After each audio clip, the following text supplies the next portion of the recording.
Langit Jakarta masih memamerkan sisa-sisa kegelapan dini hari saat Arini membuka matanya. Alarm di ponselnya belum berbunyi, tetapi jam biologisnya, yang telah terlatih selama bertahun-tahun sebagai seorang ibu dan wanita karir, membangunkannya tepat pukul 4:30. Di sampingnya, sisi ranjang terasa dingin dan kosong. Sebuah kekosongan yang sudah ia rasakan selama 4 hari terakhir. Bima, suaminya, sedang dinas di Bandung. Setidaknya, itulah yang pria itu katakan. Arini menghela napas panjang, aroma kopi dari mesin otomatis yang sudah ia atur semalam mulai merayap ke dalam kamar, sebuah kemewahan kecil yang ia ciptakan untuk menyemangati paginya. Ia meraih ponsel di nakas. Ada sebuah pesan dari Bima yang masuk sekitar pukul 10 malam tadi. Sayang, maaf baru sempat pegang HP. Meeting seharian full, lanjut dinner sama klien. Capek banget rasanya. Aku langsung istirahat ya. Kangen kamu sama Rian. Love you. Sebuah senyum tipis terukir di bibir Arini. Pesan yang manis, khas Bima. Selalu berusaha menenangkannya, memastikan ia tidak khawatir. Bima memang pekerja keras. Sejak mereka menikah 10 tahun yang lalu, dedikasi Bima pada pekerjaannya adalah salah satu hal yang membuat Arini kagum. Pria itu selalu berkata, semua ini ia lakukan untuk masa depan Arini dan putra semata wayang mereka, Rian. Namun, entah kenapa, beberapa bulan terakhir ini ada sesuatu yang terasa mengganjal. Perjalanan dinas Bima terasa lebih sering dari biasanya. Alasan yang diberikan selalu logis, proyek baru, klien penting, meeting mendadak. Arini, yang juga sibuk mengelola butik dan kafe warisan orang tuanya, mencoba membuang jauh-jauh pikiran negatif. Ia percaya pada Bima. Kepercayaan adalah fondasi pernikahan mereka. Bunda? Suara serak Rian, putra mereka yang berusia 8 tahun, memecah lamunan Arini. Bocah itu berdiri di ambang pintu kamar, memeluk guling dinosaurusnya dengan mata yang masih setengah terpejam. Jagoan Bunda sudah bangun. Sini. Sayang. Arini menepuk sisi ranjang yang kosong. Rian segera naik ke tempat tidur dan meringkuk di pelukan ibunya. Ayah belum pulang ya, Bun? Tanyanya dengan nada kecewa. Hati Arini terasa sedikit teriris. 4 hari ini, pertanyaan itu selalu menjadi hal pertama yang keluar dari mulut Rian setiap pagi. Belum, sayang. Ayah kan masih kerja di Bandung. Biar bisa beliin Rian mainan robot yang baru. Tapi Rian kangen ayah. Biasanya kalau Rian bangun, ayah yang suka pura-pura jadi monster, terus kita perang guling, renget Rian. Arini mengelus rambut putranya dengan lembut. Iya, Bunda tahu. Nanti sore kita telepon ayah ya? Lama sekali. Oke. Rian mengangguk lesu. Arini memeluknya lebih erat. Ia tahu, kekosongan yang ia rasakan tidak ada apa-apanya dibandingkan kerinduan putranya. Bima bukan hanya suami baginya, tapi juga pahlawan bagi Rian. Sosok ayah yang sempurna, yang selalu punya waktu untuk bermain, mendongeng sebelum tidur, dan mengajari putranya merakit mainan yang paling rumit sekalipun. Setelah menyiapkan sarapan dan seragam sekolah Rian, rutinitas pagi mereka berjalan seperti biasa. Arini, dengan efisiensinya yang luar biasa, berhasil menyelesaikan semuanya tepat waktu. Ia adalah gambaran wanita modern yang sukses, mandiri secara finansial, pandai mengurus rumah tangga, dan seorang ibu yang penuh perhatian. Bisnis yang ia kelola berkembang pesat. Bahkan, sebagian besar aset yang mereka miliki saat ini, rumah mewah di kawasan elit, 2 mobil, dan beberapa investasi, berasal dari hasil jeripayahnya. Bima, dengan gajinya sebagai manajer pemasaran di sebuah perusahaan swasta, lebih banyak berkontribusi untuk kebutuhan sehari-hari dan tabungan pendidikan Rian.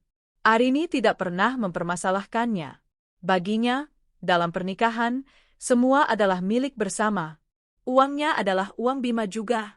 Ia memberikan akses penuh pada Bima ke beberapa rekeningnya, sebuah tanda kepercayaan mutlak. Bunda, nanti pulangnya jangan telat ya. Kata Bu Guru, besok ada lomba menghias kelas untuk hari kemerdekaan, celoteh Rian di dalam mobil dalam perjalanan menuju sekolah. Tentu, sayang. Nanti Bunda pulang lebih cepat, kita siapkan bendera-bendera kecil dan pita merah putih yang banyak. Mau kan? Mau, seru Rian antusias. Sekolah Rian adalah salah satu sekolah dasar swasta terbaik di kota itu. Lingkungannya asri, fasilitasnya lengkap, dan tentu saja, biayanya tidak murah. Arini tidak keberatan. Ia ingin memberikan yang terbaik untuk putranya. Saat mobilnya berbelok ke gerbang sekolah, suasana sudah cukup ramai. Para orang tua mengantar anak-anak mereka, beberapa turun dari mobil mewah, yang lain diantar oleh supir pribadi. Arini menghentikan mobilnya di zona penurunan siswa. Ia membukakan sabuk pengaman Rian dan memberinya kecupan di kening. Belajar yang rajin ya, jagoan. Dengerin kata Bu Guru. Sip, Bunda. Rian menyambar tas ranselnya dan turun dari mobil. Dadah, Bunda. Dadah, sayang. Arini melambaikan tangan, memperhatikan punggung kecil putranya hingga menghilang di balik pintu lobi sekolah. Sebuah perasaan hangat menyelimuti hatinya. Rian adalah dunianya. Segalanya. Setelah mengantar Rian, Arini tidak langsung menuju kafenya. Pagi ini ia berencana mengunjungi tantenya, Tante Rina, yang rumahnya kebetulan searah, hanya berjarak sekitar 10 menit dari sekolah Rian. Sudah hampir 2 minggu ia tidak menjenguk adik dari ibunya itu. Tante Rina adalah sosok pengganti ibu baginya, tempat ia biasa berkeluh kesah tentang apapun. Jalanan pagi itu tidak terlalu padat. Sinar matahari keemasan menembus kaca mobil, menghangatkan suasana. Arini menyalakan radio, mendengarkan lagu-lagu pop nostalgia yang menenangkan. Pikirannya melayang pada Bima lagi. Mungkin malam ini ia akan mengejutkan Bima dengan meneleponnya lewat video call. Melihat wajah lelah namun tampan suaminya pasti akan mengobati sedikit rindunya. Saat mobilnya melaju pelan melewati sebuah pertigaan tak jauh dari sekolah Rian, matanya tanpa sengaja menangkap sebuah pemandangan yang familiar. Sebuah mobil Pajero Sport hitam metalik, persis seperti mobil yang biasa Bima pakai untuk bekerja, terparkir di depan sebuah toko roti yang cukup terkenal. Arini tersenyum sendiri. Tentu saja itu bukan mobil Bima. Mobil itu ada ratusan, bahkan ribuan di Jakarta. Lagi pula, Bima ada di Bandung. Namun, saat ia semakin dekat, jantungnya mulai berdebar sedikit lebih kencang. Plat nomornya B14MA. Bima, itu plat nomor pilihan mereka. Plat nomor yang mereka pesan khusus saat membeli mobil itu 3 tahun lalu sebagai hadiah ulang tahun pernikahan ke-7. Jantung Arini serasa berhenti berdetak. Tidak mungkin. Tidak mungkin. Ia menggelengkan kepalanya, mencoba menyangkal apa yang dilihat matanya. Mungkin ia salah lihat. Mungkin ia hanya terlalu lelah dan merindukan Bima. Ia menepikan mobilnya beberapa meter dari toko roti itu, di tempat yang agak tersembunyi di balik sebuah pohon rindang. Tangannya gemetar saat ia mencoba mengatur napas. Tenang, Arini. Tenang. Pasti ada penjelasan logis. Mungkin Bima pulang mendadak untuk memberinya kejutan? Tapi kenapa mobilnya ada di sini? Kenapa Bima tidak memberitahunya? Kenapa ia tidak langsung pulang ke rumah? Dari balik kemudi, matanya terpaku pada pintu toko roti itu. Setiap detik terasa seperti 1 jam. Keringat dingin mulai membasahi pelipisnya. Dan kemudian, pintu itu terbuka. Sosok yang keluar pertama kali adalah seorang wanita muda. Usianya mungkin di awal 30-an. Wajahnya cantik, dengan riasan tipis yang natural. Ia mengenakan blus sederhana namun elegan dan celana bahan berwarna krem. Di tangannya, ada sebuah kotak kue.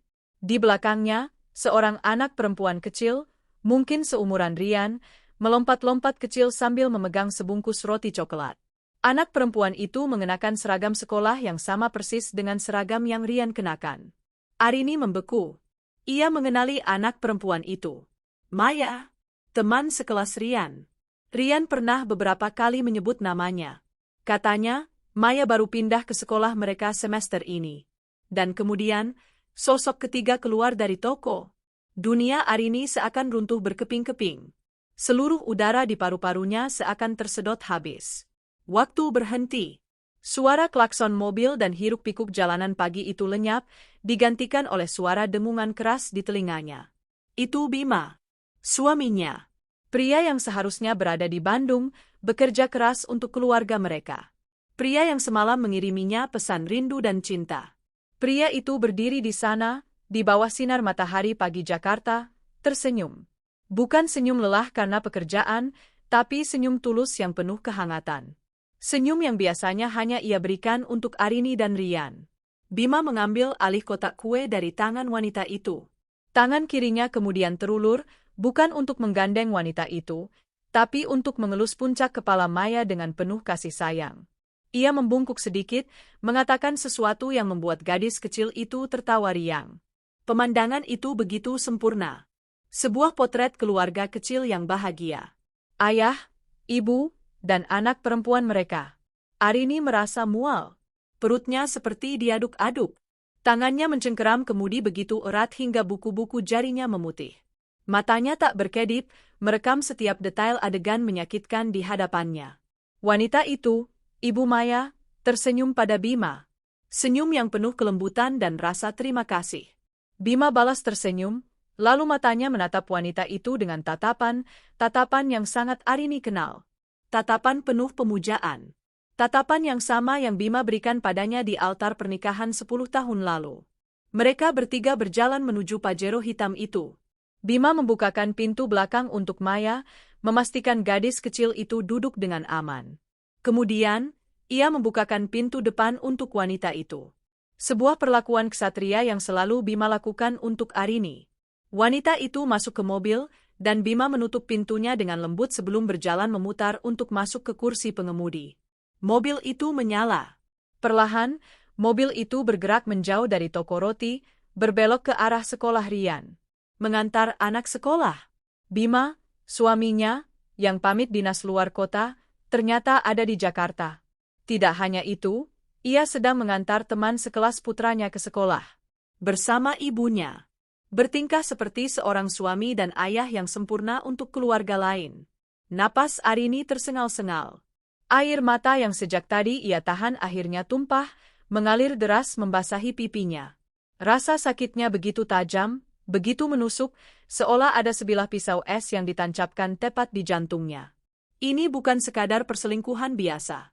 Ini adalah sebuah pengkhianatan yang levelnya jauh lebih dalam. Ini adalah sebuah kebohongan yang terstruktur dengan rapi. Selama ini Bima dinas kemana? Ke rumah wanita ini? Uang yang ia berikan, yang ia transfer dengan mudahnya setiap Bima meminta tambahan untuk biaya operasional di luar kota, apakah uang itu digunakan untuk menghidupi keluarga barunya? Kepala Arini terasa pusing. Ia menyandarkan keningnya di kemudi, membiarkan isak tangisnya pecah tanpa suara. Setiap kenangan indah bersama Bima, setiap kata cinta, setiap janji setia, kini terasa seperti racun yang membakarnya dari dalam. Semuanya palsu. Semuanya dusta.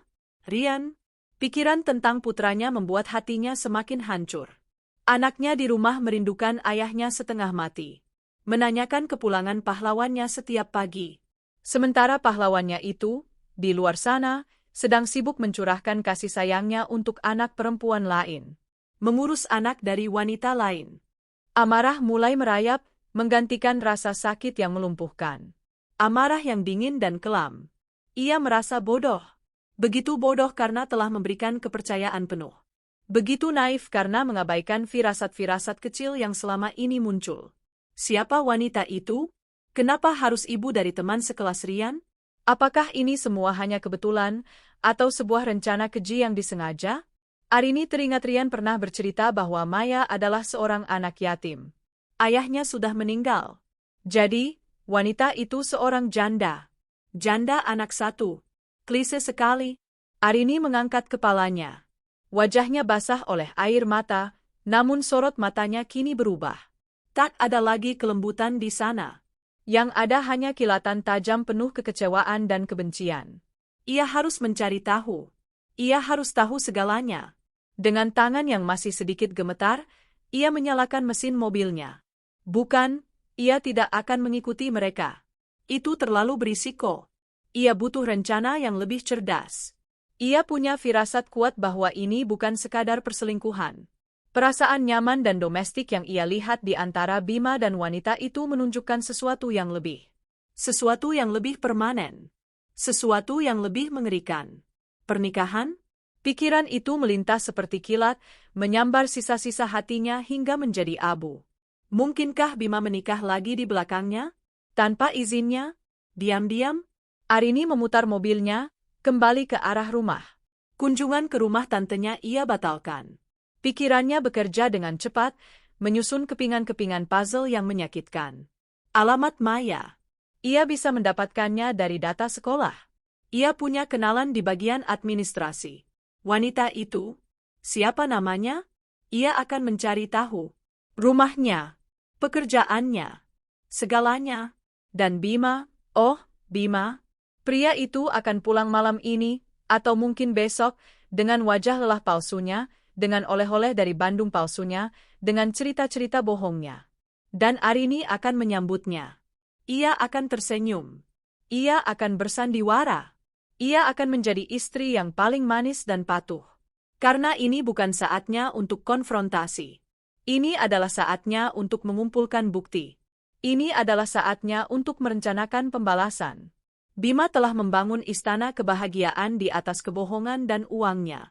Arini tidak akan hanya merobohkan istana itu. Tidak. Ia akan mengambil kembali setiap batu bata yang menjadi haknya. Ia akan memastikan Bima dan wanita itu terkubur hidup-hidup di bawah runtuhannya. Perjalanan pulang terasa sangat lama. Setiap sudut kota yang mereka lewati bersama, setiap lagu di radio yang pernah mereka nyanyikan berdua, kini menjadi pengingat pahit akan pengkhianatan. Saat ia tiba di rumah megah mereka, rumah yang ia beli dengan hasil kerja kerasnya, ia menatapnya dengan pandangan baru. Ini bukan lagi istana cinta mereka. Ini adalah medan perang. Dan ia tidak akan kalah dalam perang ini. Ia masuk ke dalam rumah, mengunci pintu di belakangnya. Keheningan rumah menyambutnya, terasa mengejek kesendiriannya. Ia berjalan ke ruang kerja Bima. Di sana, di atas meja, ada foto pernikahan mereka. Arini dan Bima tersenyum bahagia, mata mereka berbinar penuh cinta dan harapan. Dengan tangan dingin, Arini mengambil bingkai foto itu. Ia menatap wajah Bima, wajah pria yang pernah ia puja, pria yang telah menghancurkan hidupnya. Tanpa ragu, ia membanting foto itu ke lantai. Kaca bingkai pecah berkeping-keping, sama seperti hatinya. Tapi dari kepingan-kepingan itu, sebuah tekad baru telah lahir. Tekad untuk bangkit, untuk melawan, dan untuk menghancurkan. Permainan telah dimulai. Dan Arini, sang pemilik papan catur, baru saja akan menggerakkan bidak pertamanya. Keheningan yang pecah oleh suara kaca berderak di lantai seakan menyentak Arini kembali ke kenyataan. Ia menatap nanar pada serpihan bingkai foto pernikahannya, serpihan yang menjadi simbol dari hatinya yang remuk redam. Wajah Bima yang tersenyum di sobekan foto itu kini terlihat seperti sebuah seringai iblis yang mengejek kebodohannya selama 10 tahun. Air matanya sudah kering, digantikan oleh bara api amarah yang membakar setiap sel di tubuhnya. Tidak ada waktu untuk meratap. Ratapan adalah untuk mereka yang kalah, dan Arini menolak untuk kalah. Dengan gerakan yang tegas dan terkendali, ia mengambil sapu dan pengki dari ruang utilitas. Ia membersihkan setiap serpihan kaca dengan teliti, memastikan tidak ada satu pun yang tersisa. Saat ia membuang pecahan itu ke tempat sampah, ia merasa seolah sedang membuang sisa-sisa cinta dan kepercayaannya pada Bima.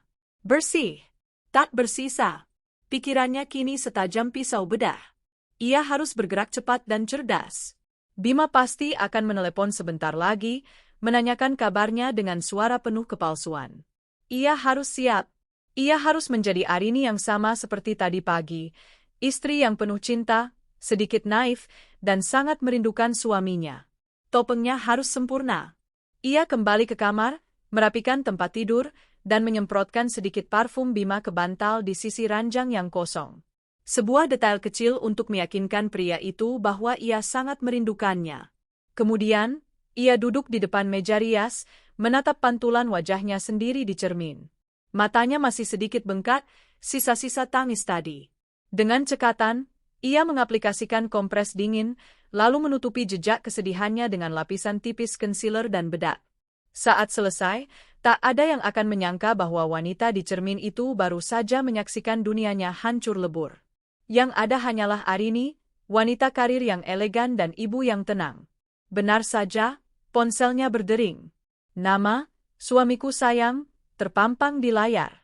Arini menarik napas dalam-dalam, mengembuskannya perlahan, lalu mengangkat telepon dengan suara yang ia buat seramah mungkin. Setelah mengumpulkan semua bukti keuangan, langkah kedua adalah mencari tahu semua tentang wanita itu, Clara Wulandari. Arini mengambil ponselnya dan mencari kontak bernama Mbak Dewi, admin sekolah. Mbak Dewi adalah teman lamanya yang bekerja di bagian administrasi sekolah Rian. Arini meneleponnya, kembali memasang topeng ramahnya. Halo, Mbak Dewi, apa kabar? Mbak Arini, baik, Mbak. Tumben telepon, ada apa? Ini loh, Mbak, mau tanya sedikit. Maaf ganggu ya. Rian kan sekelas sama anak baru itu, Maya. Tadi pagi pas aku antar Rian, ketemu sama ibunya, orangnya ramah banget. Kita ngobrol sebentar, katanya dia baru pindah ke komplek dekat sini juga. Cuma tadi buru-buru, aku lupa nggak sempet tukeran nomor HP. Rencananya mau aku ajak gabung di grup arisan komplek, kasihan kan dia pendatang baru, biar banyak teman. Arini berbohong dengan lancar, menciptakan cerita yang masuk akal. Oh, ibunya Maya. Namanya Bu Clara, Mbak. Iya, orangnya memang baik. Sebentar, saya cek data dulu ya. Terdengar suara ketikan keyboard di seberang sana. Nah, ini dia. Namanya Clara Wulandari. Alamatnya di klaster Akasia, Jalan Mawar Blok C nomor 15. Nomor teleponnya juga ada, mau dicatat, Mbak?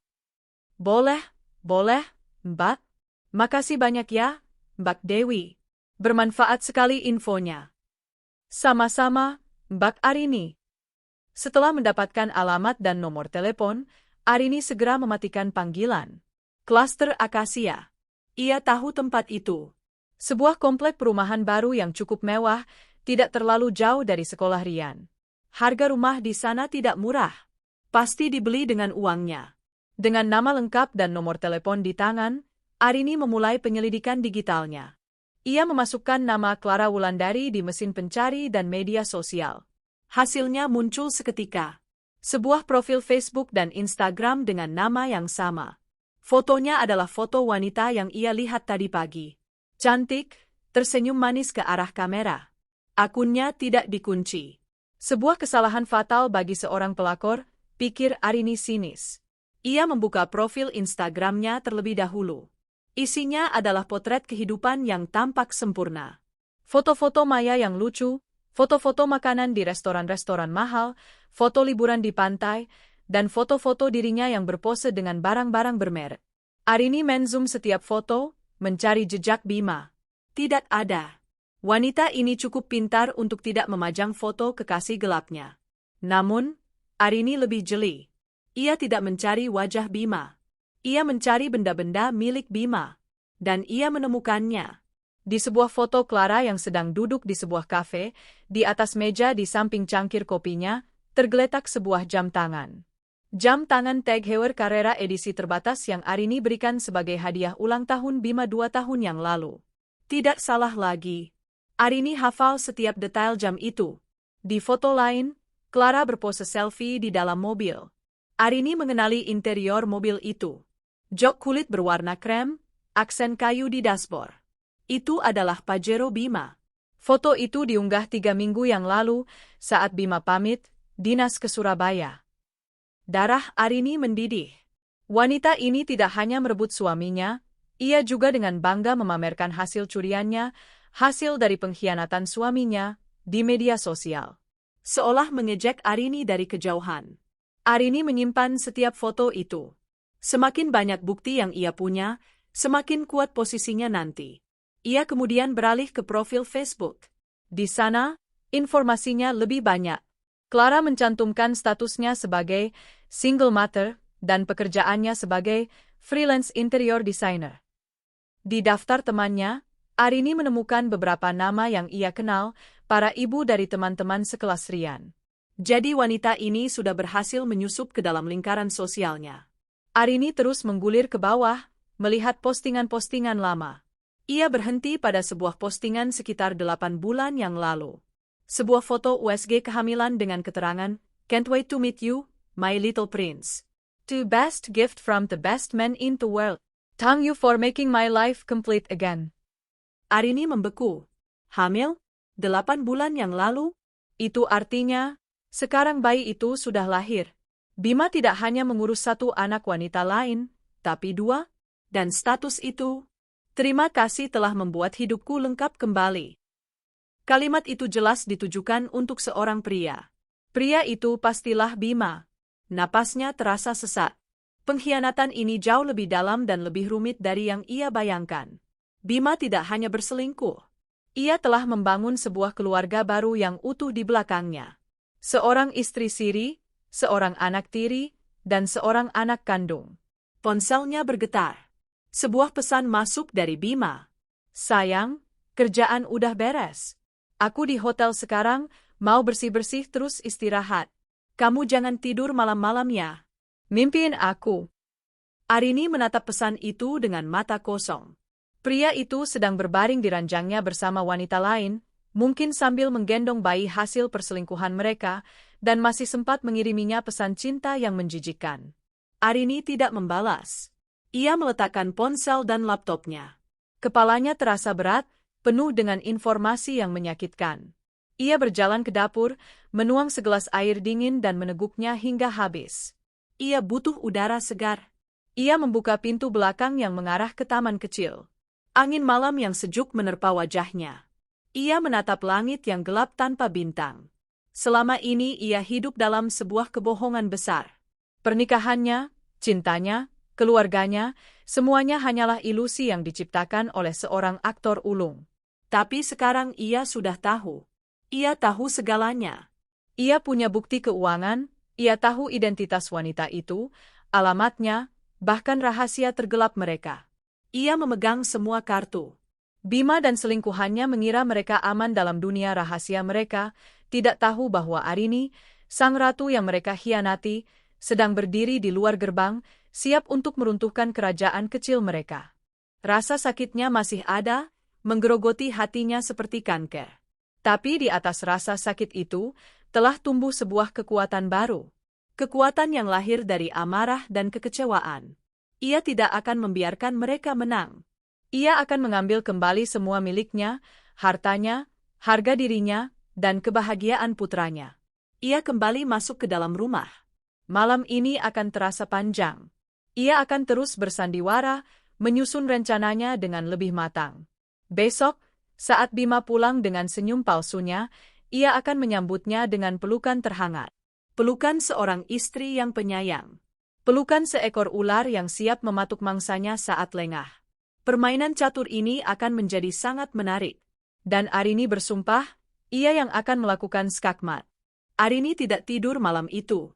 Bukan karena gelisah atau menangis, tetapi karena pikirannya bekerja dengan kecepatan penuh, menyusun strategi perang dengan presisi seorang jenderal.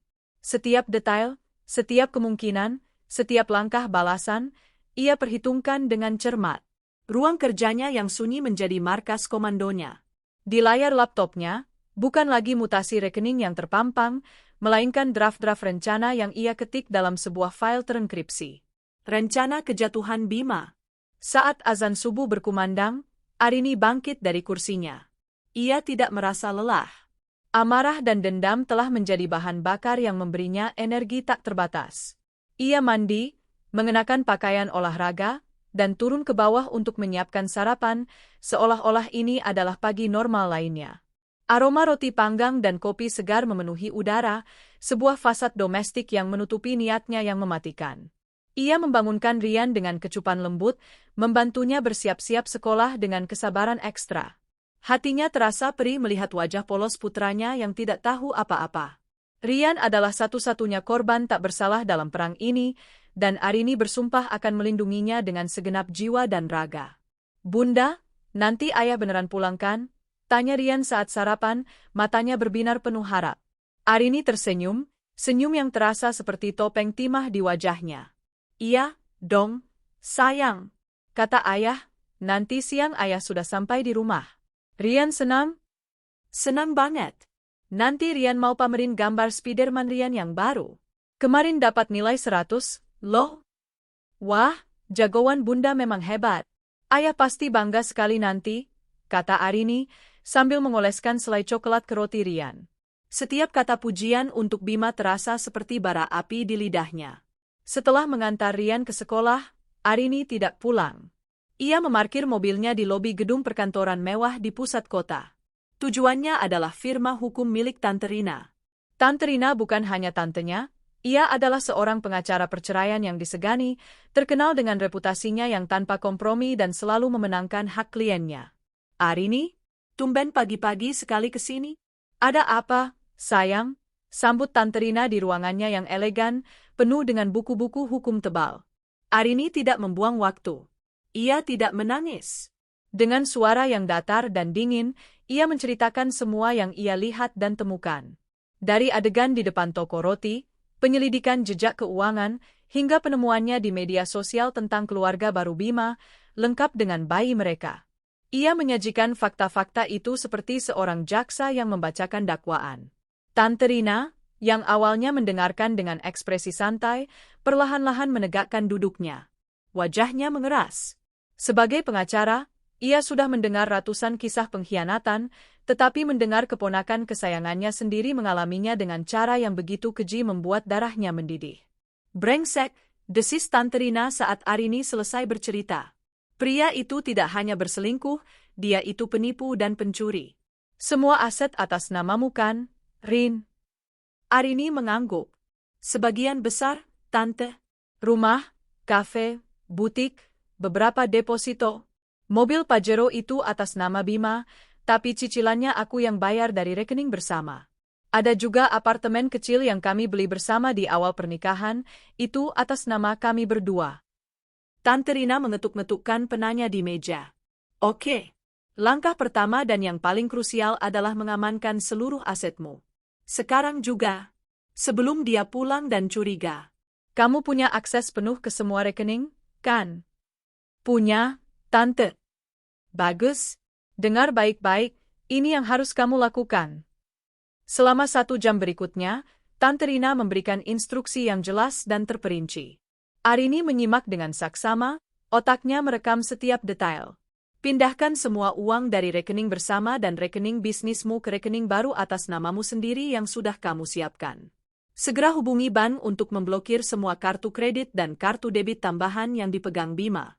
Ganti semua password internet banking. Untuk aset properti, Tante akan segera menyiapkan gugatan dan surat sita jaminan agar Bima tidak bisa menjual atau mengalihkannya." "Tante, aku mau dia hancur," kata Arini dengan suara lirih namun penuh penekanan. "Aku tidak mau hanya bercerai. Aku mau dia dan wanita itu tidak punya apa-apa. Aku mau mereka merasakan bagaimana rasanya direndahkan dan diinjak-injak." Tante Rina menatap keponakannya dengan sorot mata yang tajam. Ia melihat luka yang dalam, tetapi ia juga melihat kekuatan yang luar biasa. "Kita akan lakukan itu, sayang. Kita akan menuntutnya bukan hanya untuk perceraian, tapi juga penipuan dan penggelapan. Kita akan ambil kembali setiap sen yang telah dia curi darimu. Kita akan pastikan dia tidak akan pernah bisa melupakan hari ini seumur hidupnya." Arini merasa sedikit lega. Ia tidak sendirian. Ia punya Tante Rina di sisinya. Setelah pertemuan itu, ia langsung menuju bank. Dengan dalih kartu debitnya hilang, ia meminta pembuatan rekening baru dan memindahkan hampir seluruh saldo dari rekening bisnis dan rekening bersamanya. Miliaran rupiah berpindah tangan hanya dalam hitungan menit. Kemudian, ia menelepon layanan pelanggan kartu kredit, melaporkan kehilangan kartu tambahan atas nama Bima. Semua akses keuangan Bima kini telah terputus total.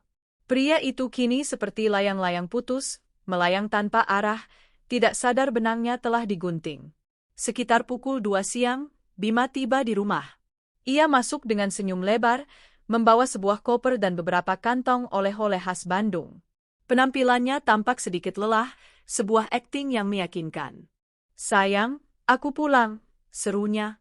Arini, yang sedang menata bunga di ruang tamu, berbalik dan menyambutnya dengan senyum termanis yang bisa ia ciptakan. "Mas, akhirnya pulang juga. Aku kangen banget." Ia memeluk Bima, menghirup aroma parfum suaminya yang bercampur dengan aroma kebohongan. Rasanya perutnya ingin bergejolak, tapi ia menahannya. Ia harus memainkan perannya sampai akhir. "Aku juga kangen kamu," balas Bima, mencium kening Arini. "Ini aku bawain oleh-oleh. Brownies kesukaan kamu sama Peuyum buat Bei Ijah." "Wah, Makasih banyak ya, Mas. Kamu pasti capek banget. Mau aku siapin air hangat buat mandi? Boleh, sayang. Kamu memang istri paling pengertian. Puji Bima, sama sekali tidak menyadari bahwa istri pengertian ini baru saja melumpuhkan seluruh kekuatan finansialnya. Saat Bima sedang mandi, Arini dengan cepat membongkar isi kopernya. Tidak ada yang aneh. Beberapa setel kemeja kotor, perlengkapan mandi, dan setumpuk dokumen proyek yang tampak asli. Bima benar-benar profesional dalam menutupi jejaknya. Namun, di saku celana kotornya, Arini menemukan sebuah struk pembelian dari sebuah toko perlengkapan bayi. Tanggalnya 2 hari yang lalu. Tertera pembelian susu formula, popok, dan sebuah mainan bayi. Arini memotret struk itu dengan ponselnya lalu meletakkannya kembali seolah tak tersentuh. Bukti lain telah terkumpul. Sore itu berjalan seperti mimpi buruk yang surreal. Rian pulang sekolah dan melompat kegirangan melihat ayahnya. Mereka bertiga bermain bersama di taman belakang. Bima menjadi monster, Rian menjadi pahlawan, dan Arini menjadi putri yang harus diselamatkan. Arini tertawa, bersorak, dan bertepuk tangan, sementara di dalam hatinya ia merasa seperti sedang menonton sebuah film tentang kehidupan orang lain. Ia melihat Bima menggendong Rian, melemparkannya ke udara, dan menangkapnya dengan tawa riang. Kasih sayang itu tampak begitu tulus. Apakah Bima benar-benar mencintai Rian? Atau Rian hanyalah bagian dari kamuflasenya? Malamnya, saat makan malam, Bima bercerita panjang lebar tentang proyeknya di Bandung. Tentang klien yang sulit, tentang presentasi yang sukses, tentang kemacetan di jalan tol. Arini mendengarkan dengan penuh perhatian, sesekali melontarkan pertanyaan, membuatnya merasa didengarkan dan dihargai. Gimana butik sama kafe, sayang? Aman semua? Tanya Bima di sela-sela makannya. Aman kok, Mas. Lancar seperti biasa, jawab Arini santai. Syukurlah. Oh iya, besok aku mau transfer buat cicilan apartemen. Nanti aku ambil dari rekening bersama ya, kata Bima, sebuah kalimat yang menjadi pemicu yang Arini tunggu-tunggu. Oh, oke, Mas, jawab Arini singkat, jantungnya berdebar sedikit lebih cepat. Setelah makan malam, saat Rian sudah tidur, Bima duduk di ruang kerja, menyalakan laptopnya. Arini memperhatikannya dari ambang pintu, pura-pura sedang membaca majalah. Loh, kok aneh ya? Gumam Bima, dahinya berkerut. Aneh kenapa, Mas? Tanya Arini, suaranya terdengar polos. Internet bankingnya nggak bisa dibuka. Katanya user ID atau password salah. Padahal aku yakin benar. Bima mencoba lagi beberapa kali. Gagal. Mungkin lagi ada gangguan jaringan kali, Mas, sahut Arini. Mungkin ya. Coba aku cek pakai kartu kredit aja deh, sekalian mau beli voucher game online buat Rian. Bima membuka situs lain dan mulai memasukkan data kartu kreditnya. Arini menahan napas. Beberapa saat kemudian, Bima bersandar di kursinya dengan gusar. Kartu kreditnya juga ditolak. Dibilang transaction declined. Ada apa sih ini? Arini berjalan mendekat, meletakkan tangannya di bahu Bima. Mungkin sudah larut malam, Mas. Jadi sistemnya lagi maintenance. Coba aja besok pagi lagi. Bima menghela napas. Iya kali ya. Aneh aja, nggak biasanya kayak gini. Ia tampak kesal, tapi belum curiga. Ia masih percaya pada penjelasan logis, pada ilusi kehidupan normalnya. Ia sama sekali tidak menduga bahwa sumber masalahnya sedang berdiri tepat di belakangnya, mengelus bahunya dengan lembut.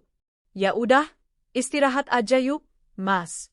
Kamu kan capek habis perjalanan jauh, ajak Arini dengan suara lembut.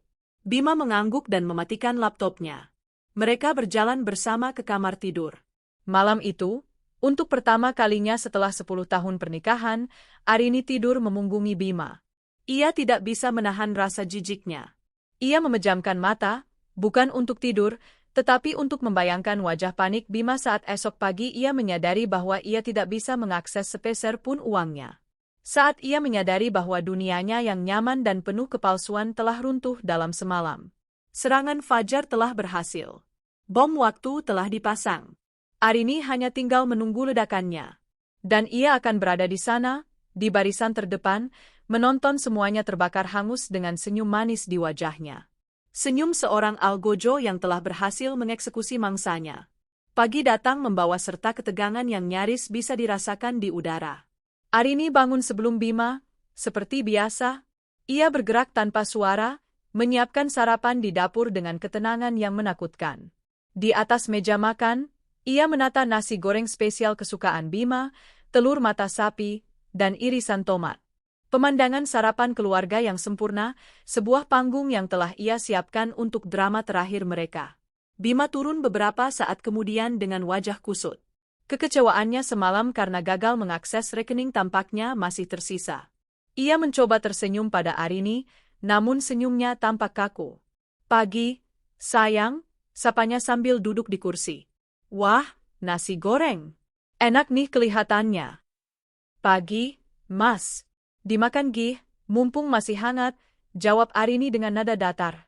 Ia menuangkan kopi untuk Bima, gerakannya anggun dan terkendali. Ia sudah selesai dengan sandiwaranya. Hari ini, topengnya akan ia lepas. Bima menyantap sarapannya dalam diam. Ia tampak gelisah. Beberapa kali ia melirik ponselnya, seolah mengharapkan sebuah notifikasi ajaib yang akan menyelesaikan masalahnya. Setelah beberapa suap, ia meletakkan sendoknya. "Aku mau ke ATM sebentar ya, sayang. Mau coba tarik tunai?" "Aneh banget semalam itu," katanya sambil bangkit dari kursi. "Enggak usah, Mas," sahut Arini pelan, tanpa menatapnya. "Enggak akan bisa." Bima berhenti. Ia menoleh pada Arini, dahinya berkerut. "Maksud kamu?" "Kartu debitmu sudah enggak bisa dipakai. Kartu kreditmu juga. Semua aksesmu ke rekening bersama dan rekening bisnisku sudah aku tutup," jelas Arini. Kali ini ia mengangkat wajahnya, menatap lurus ke mata Bima. Senyum manis sang algojo telah hilang, digantikan oleh ekspresi dingin yang tak terbaca. Wajah Bima memucat. Ia menatap Arini dengan tidak percaya. "Apa-apaan ini, Arini? Kamu bercanda kan? Ini pasti semacam prank kan?" Arini tertawa kecil, tawa yang terdengar sinis dan penuh kepahitan. "Prank? Apa menurutmu pernikahan kita selama 10 tahun ini juga sebuah prank, Bima? Atau hanya hidupku saja yang jadi bahan leluconmu?" Jantung Bima mulai berdebar kencang.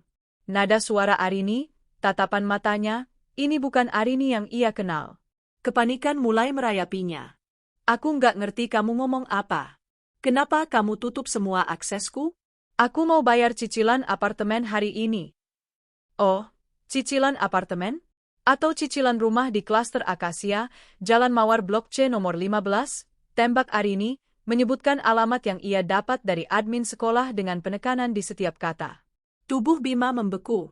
Setiap warna seakan terkuras dari wajahnya, menyisakan pucat pasi seperti mayat.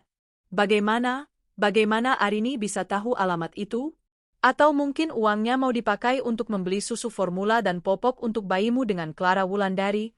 Lanjut Arini, suaranya setajam belati. Ia mengeluarkan ponselnya, membuka galeri foto, dan melemparkan ponsel itu ke atas meja di depan Bima.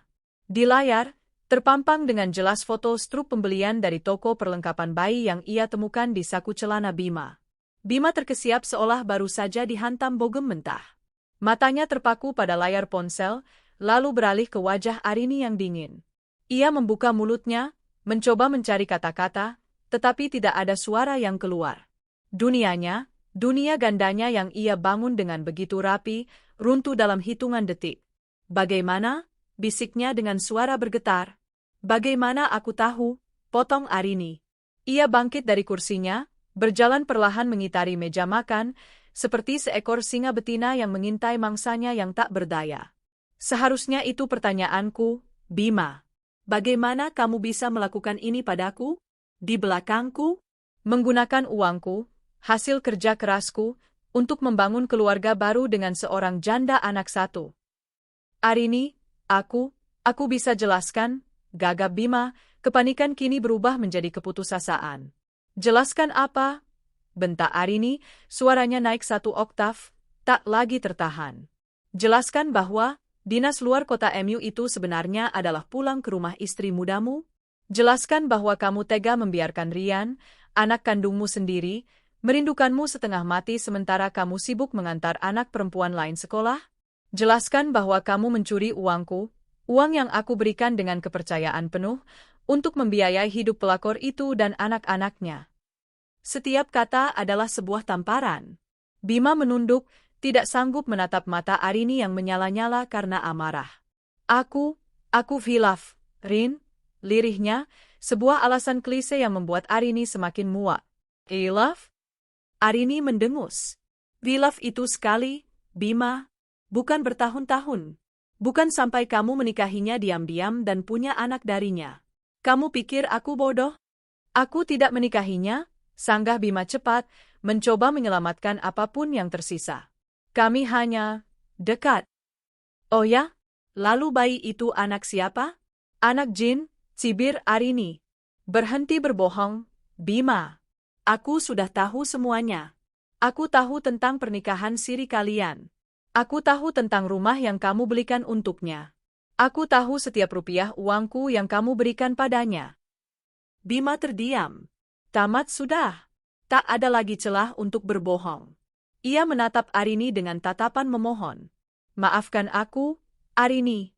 Aku mohon, maafkan aku. Aku salah. Aku akan tinggalkan dia. Aku janji. Kita bisa perbaiki ini semua. Demi Rian, sayang. Nama Rian disebut, membuat amarah Arini mencapai puncaknya. Jangan sebut nama anakku dengan mulut kotormu itu. Kamu sudah tidak pantas menjadi ayahnya. Kamu lebih memilih mengurus anak wanita lain daripada darah dagingmu sendiri. Arini berjalan ke arah pintu depan, membukanya lebar-lebar. Angin pagi yang dingin berembus masuk, terasa menusuk kulit. Sekarang, aku mau kamu pergi dari rumah ini, perintah Arini dengan suara sedingin es. Bima mendongak, matanya membelalak kaget. Pergi? Maksudmu? Ini kan rumah kita juga. Salah, koreksi Arini. Ini rumahku. Dibeli dengan uangku, atas namaku. Kamu tidak punya hak apapun di sini. Sama seperti kamu tidak punya hak apapun atas semua uang yang ada di rekeningku. Wajah Bima berubah dari memohon menjadi marah. Egonya sebagai laki-laki terusik. Kamu nggak bisa seenaknya mengusirku, Arini. Aku ini suamimu. Suami? Arini tersenyum miring. Suami yang mana? Suami yang menipuku, mencuri uangku, dan berzina di belakangku? Status itu sudah tidak berarti apa-apa lagi. Tante Rina sedang menyiapkan surat gugatan cerai dan tuntutan pidana atas nama penipuan dan penggelapan. Jadi sebelum polisi yang datang menjemputmu, lebih baik kamu angkat kaki dari sini secara sukarela. Ancaman tuntutan pidana membuat nyali Bima ciut seketika.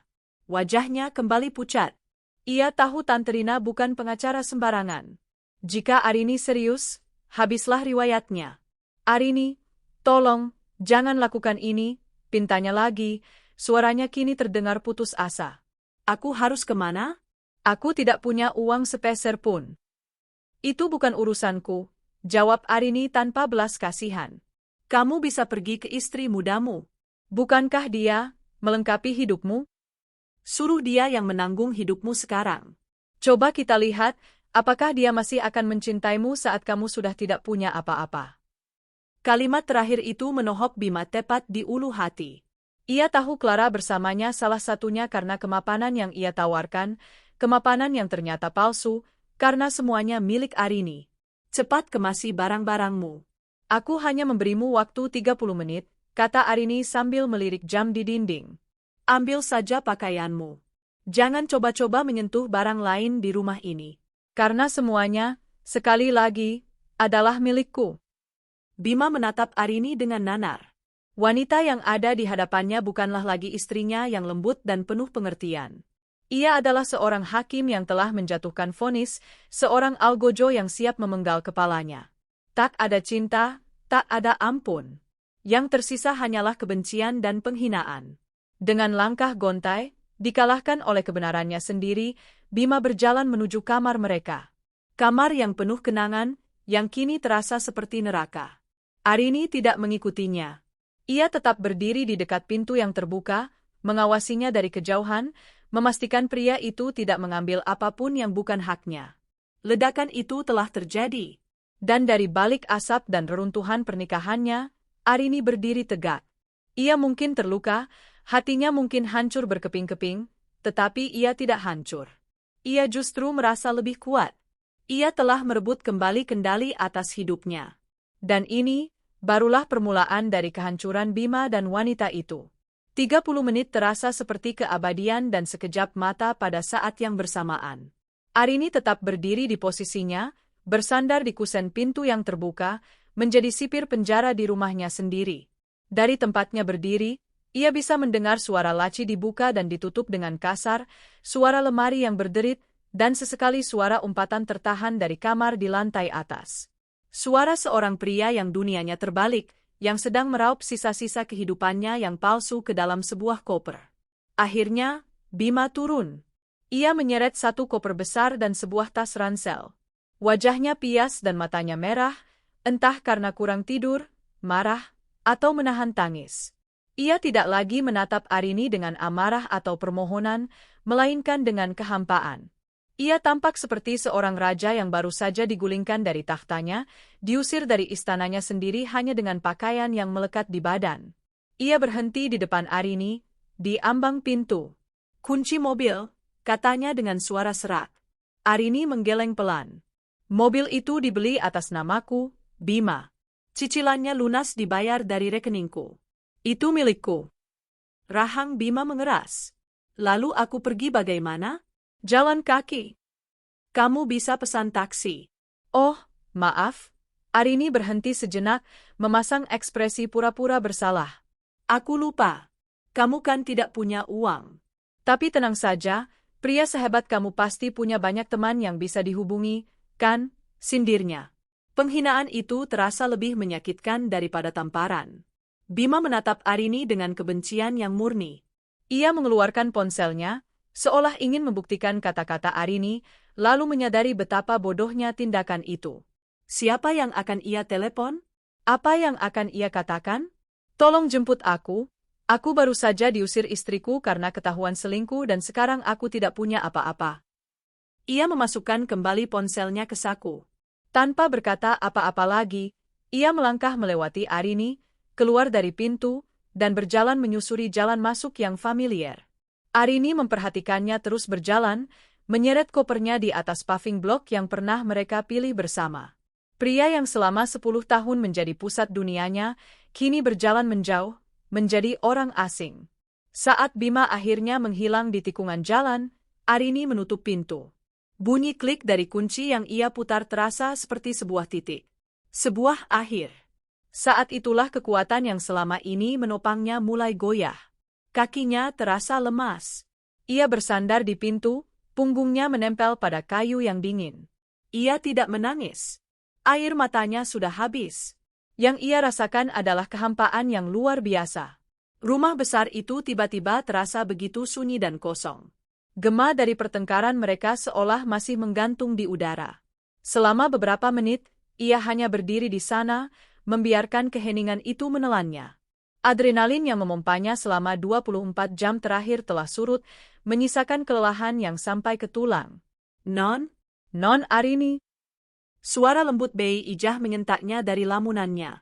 Asisten rumah tangga yang sudah bekerja dengannya sejak Rian lahir itu menatapnya dengan cemas. Bei Ijah pasti mendengar semuanya. "Bapak pergi, Non?" tanyanya hati-hati. Arini hanya bisa mengangguk. Dan saat itulah pertahanannya runtuh. Bukan tangisan histeris, melainkan isakan pelan yang menyakitkan, yang berasal dari lubuk hatinya yang paling dalam. Ia tidak menangisi kepergian Bima. Ia menangisi pengkhianatan itu. Ia menangisi 10 tahun hidupnya yang ternyata sia-sia. Ia menangisi kepercayaannya yang dihancurkan tanpa sisa. Bei Ijah mendekat dan memeluknya. Pelukan seorang ibu. "Yang sabar ya, Non. Non Arini wanita kuat. Semua pasti ada jalannya," bisik Bei Ijah, suaranya menenangkan. Di dalam pelukan hangat itu, Arini membiarkan dirinya rapuh untuk sesaat. Ia menangis tanpa suara, bahunya bergetar hebat. Setelah beberapa saat, ia melepaskan diri, menyeka air matanya dengan punggung tangan. "Makasih, Bei." "Enggak apa-apa, Non. Non istirahat saja." Biar Bei Ijah yang bereskan semua, kata Bei Ijah sambil menatap piring-piring sarapan yang masih utuh di atas meja. Arini menggeleng. Enggak, Bei. Aku enggak apa-apa. Tolong bereskan kamar atas ya, Bei. Ganti semua spray, selimut, semuanya. Buang semua yang ada di nakas sebelah kanan. Ia tidak sanggup lagi tidur di ranjang yang sama atau melihat barang-barang Bima. Setelah itu, ia berjalan ke kamar Rian. Putranya masih tertidur pulas, tidak menyadari badai yang baru saja menghancurkan keluarganya. Arini duduk di tepi ranjang, mengelus rambut Rian dengan lembut. Inilah hartanya satu-satunya. Inilah alasannya untuk tetap kuat. Menjelaskan pada Rian akan menjadi bagian tersulit. Ia menghabiskan 1 jam berikutnya untuk memikirkan kata-kata yang tepat. Saat Rian akhirnya bangun, Arini mengajaknya ke taman belakang, tempat favorit mereka. Rian, Bunda mau bicara sesuatu yang penting, mulai Arini dengan suara selembut mungkin. Rian, yang sedang asyik menyiram tanaman, menoleh dengan wajah cerianya. Ayah mana, Bun? Kok enggak ada? Hati Arini terasa seperti diremas. Sayang, dengarkan Bunda baik-baik, ya. Mulai hari ini, Ayah enggak akan tinggal di sini lagi. Keceriaan di wajah Rian langsung memudar. Kenapa? Ayah pindah kerja lagi. Bukan, sayang. Terkadang, orang dewasa, seperti Bunda dan Ayah, punya masalah yang membuat mereka tidak bisa tinggal bersama lagi. Bukan karena Ayah nggak sayang sama Rian. Ayah dan Bunda akan selalu sayang sama Rian. Selamanya. Mata Rian mulai berkaca-kaca. Tapi Rian mau sama Ayah. Rian mau kita main monster-monsteran lagi. Arini menarik Rian ke dalam pelukannya. Bunda tahu. Nanti Rian masih bisa ketemu Ayah, kok. Tapi untuk sekarang, Ayah harus tinggal di tempat lain. Kita berdua di sini ya, sama Bunda. Kita akan tetap bersenang-senang, Bunda janji. Rian tidak menjawab. Ia hanya memeluk Arini erat-erat, wajahnya terbenam di bahu ibunya. Arini tahu putranya tidak sepenuhnya mengerti, tapi ia juga tahu bahwa Rian bisa merasakan kesedihan dan perubahan besar yang sedang terjadi. Hatinya hancur untuk Rian, tapi ia harus melakukan ini. Melindungi Rian dari ayah yang beracun adalah prioritas utamanya sekarang. Sementara itu, Bima berjalan tanpa tujuan. Setelah diusir, ia berdiri di depan gerbang kompleks seperti orang bodoh. Ia mencoba memesan taksi online, baru teringat ia tidak punya uang tunai dan aplikasi pembayarannya terhubung dengan kartu kredit yang kini sudah diblokir. Rasa malu membakarnya saat ia harus membatalkan pesanan. Akhirnya, dengan sisa-sisa harga diri, ia menelepon seorang teman kantornya, berbohong bahwa mobilnya mogok dan ia butuh tumpangan. Ia minta diturunkan di sebuah mall, beralasan ingin mencari udara segar. Dari sana, dengan sisa uang tunai sekitar Rp200.000 di dompetnya, ia naik taksi menuju satu-satunya tempat yang bisa ia tuju, rumah Clara. Selama perjalanan, otaknya berputar. Ini semua salah Arini. Wanita itu terlalu dingin, terlalu sibuk dengan bisnisnya, tidak pernah benar-benar menghargainya. Clara berbeda. Clara memujanya, membutuhkannya, membuatnya merasa seperti seorang pria sejati. Ya, ini semua salah Arini. Ia mencoba meyakinkan dirinya sendiri, membangun narasi di mana ia adalah korban. Saat taksi berhenti di depan rumah di klaster Akasia, Bima menarik napas dalam-dalam. Inilah rumahnya yang sebenarnya. Inilah keluarga barunya yang akan menyambutnya dengan tangan terbuka. Ia akan memulai hidup baru di sini, bebas dari bayang-bayang Arini. Ia membayar taksi, menyisakan beberapa puluh ribu di dompetnya, lalu menyeret kopernya menuju pintu. Ia menekan bel. Beberapa saat kemudian, pintu terbuka. Clara muncul dengan senyum di wajahnya. Mas Bima? Lo, kok di sini? Katanya baru pulang dari Bandung, sapanya, lalu matanya tertuju pada koper di samping Bima. Senyumnya sedikit memudar. Itu bawa koper? Clara, aku? Bima memulai, mencoba mencari kata-kata yang tepat. Ada masalah. Arini tahu semuanya. Ekspresi Clara langsung berubah.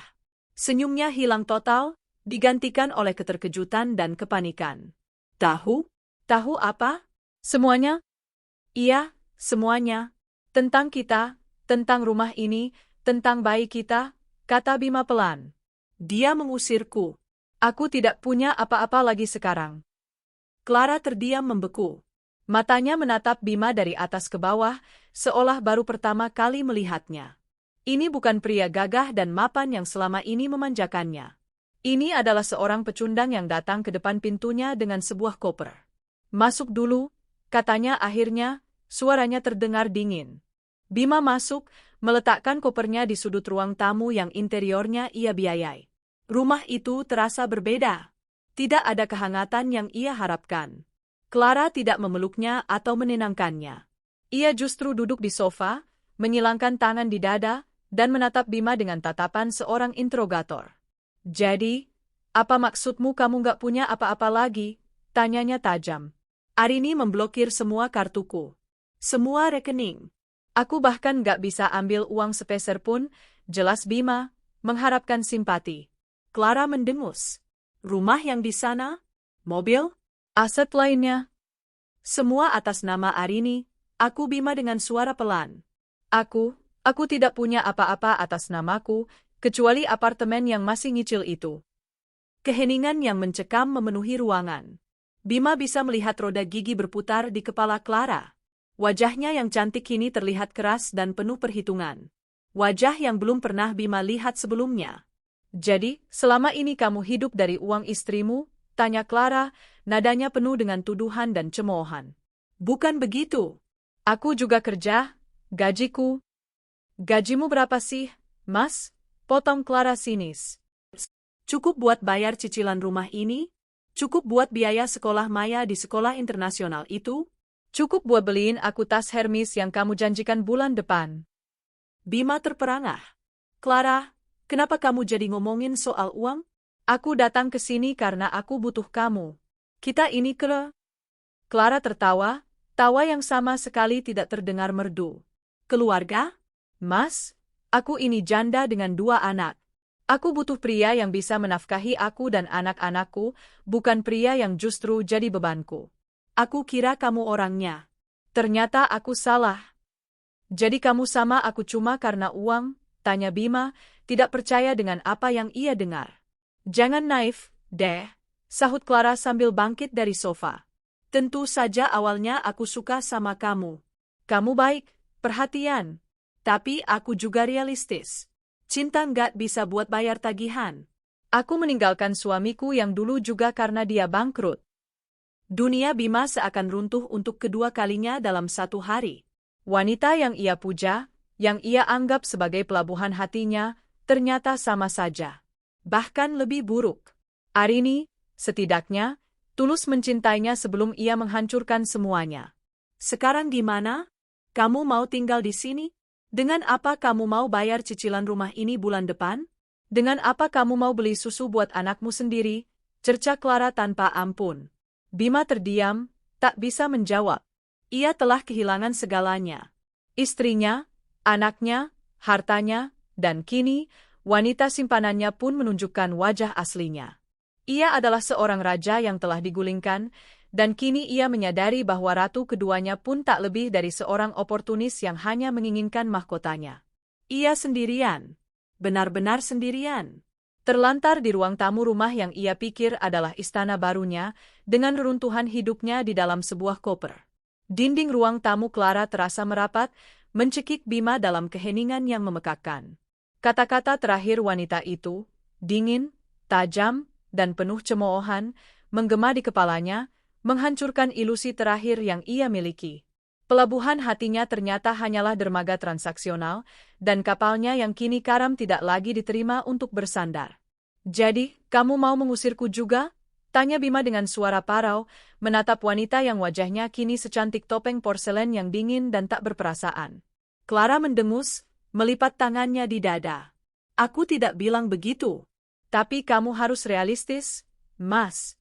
Rumah ini butuh biaya. Anak-anak butuh makan. Bayi kita butuh susu. Kalau kamu tinggal di sini, kamu harus bisa menanggung itu semua. Bisa? Pertanyaan itu adalah sebuah tamparan verbal. Tentu saja ia tidak bisa. Ia bahkan tidak punya uang untuk makan malam ini. Beri aku waktu, Clara, Mohon Bima, rasa putus asa mencengkeramnya. Aku akan cari cara. Aku akan bicara lagi dengan Arini. Mungkin dia... Arini? Clara tertawa sinis.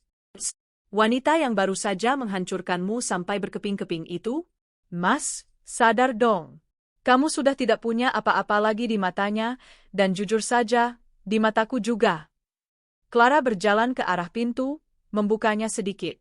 Sebuah isyarat yang jelas dan brutal. Sebaiknya kamu selesaikan dulu urusanmu. Cari tempat tinggal sementara. Kalau kamu sudah bisa berdiri di kakimu sendiri lagi, baru kita bicara lagi tentang keluarga kita. Bima menatapnya dengan nanar. Ini adalah pengusiran kedua dalam 1 hari. Diusir dari istananya yang sah, dan kini diusir dari gubuk cinta palsunya. Tanpa berkata-kata lagi, ia bangkit, meraih gagang kopernya yang terasa 1000 kali lebih berat, dan berjalan keluar. Pintu di belakangnya tertutup bahkan sebelum ia sempat menoleh. Malam itu, Bima berakhir di sebuah hotel melati di pinggiran kota, membayarnya dengan sisa uang tunai terakhir di dompetnya. Kamar itu berbau apek dan pengap, sangat kontras dengan kemewahan rumah Arini atau interior modern di rumah Clara. Ia merebahkan diri di atas sprei yang terasa lembab, menatap langit-langit yang kusam. Pikirannya kosong. Ia mencoba menelepon beberapa teman, tetapi panggilannya tidak dijawab. Mungkin berita sudah menyebar, atau mungkin mereka hanya teman di saat senang. Keputusasaan adalah teman satu-satunya di ruangan itu. Ia mencoba menyusun rencana, tetapi otaknya buntu. Setiap jalan yang ia pikirkan selalu berujung pada satu tembok besar. Ia tidak punya uang. Tanpa uang, ia bukan siapa-siapa. Ego dan harga dirinya yang selama ini ia bangun di atas kemewahan Arini, kini hancur lebur. Ia menangis dalam diam, tangisan seorang pria yang telah kehilangan segalanya karena keserakahannya sendiri. Sementara Bima meratapi nasibnya di kamar hotel yang menyedihkan, Arini justru menemukan kekuatannya kembali. Keesokan harinya, ia sudah berada di kantor Tante Rina, menandatangani setumpuk dokumen. Wajahnya tampak tenang dan tegas. Tak ada lagi air mata, yang ada hanya tekad baja. Semua sudah lengkap, Rin.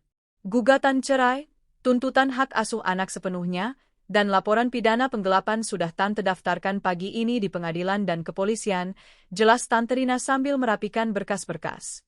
Tim Tante juga sudah melayangkan surat sita jaminan untuk apartemen atas nama kalian berdua, jadi dia tidak akan bisa menjualnya. Bagus, Tante, jawab Arini. Aku mau proses ini berjalan secepat mungkin. Pasti. Bima akan segera menerima surat panggilan resmi. Dia tidak akan bisa lari. Dan dengan semua bukti transaksi keuangan yang kamu punya, posisi kita sangat kuat. Dia tidak hanya akan kehilangan hak asuh, tapi juga kemungkinan besar akan menghadapi tuntutan penjara. Arini mengangguk. Ia tidak merasa senang mendengar kata penjara, tetapi ia juga tidak merasa kasihan. Itu adalah konsekuensi yang harus diterima Bima. Setelah dari kantor pengacara, Arini tidak pulang. Ia pergi ke butiknya, lalu ke kafenya. Ia menyibukkan diri dengan pekerjaan, memeriksa laporan penjualan, berdiskusi dengan para stafnya, dan merencanakan koleksi baru.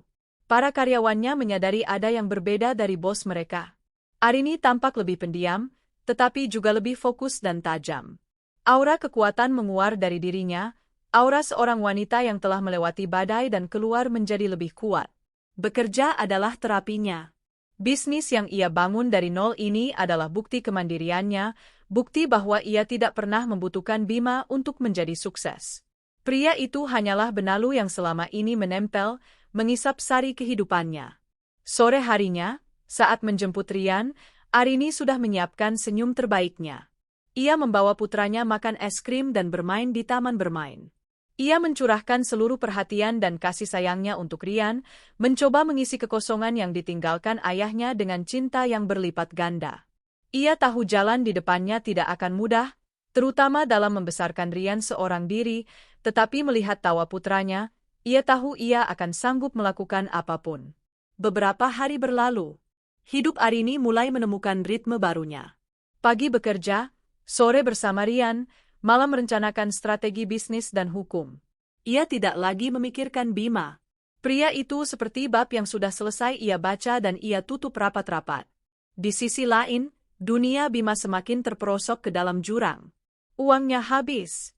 Ia diusir dari hotel karena tidak bisa membayar. Ia terpaksa menumpang di rumah kos seorang teman lamanya yang merasa kasihan. Penampilannya menjadi tidak terurus. Wajahnya kuyu, pakaiannya kusut. Pukulan telak datang seminggu kemudian.